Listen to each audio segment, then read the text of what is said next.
انا عايز احجز قاعه ونعمل كاتب الكتاب في قاعه، ليه في البيت؟ احنا كاتب كتابنا كمان يومين. فاهم يعني ايه؟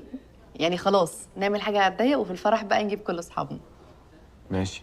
بس بقول لك ايه، على الفرح بقى انا في دماغي فكره كده. عايز اعمل هو الشاشه الكبيره دي ونعرض عليها فيديوهات لينا، ايوه، وبعدين انا اطلع اتكلم احكي بقى عن قصتنا.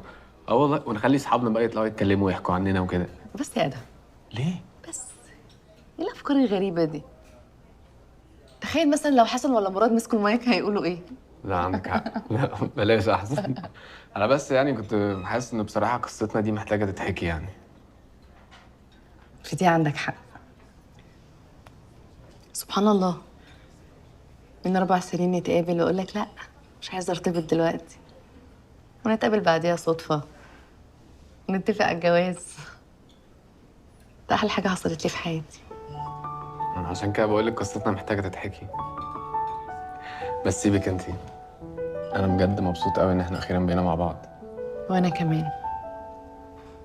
انا بس عندي شغل الصبح بدري، ممكن توصلني؟ ايه اللي حصل؟ بس بجد ما ينفعش اتاخر.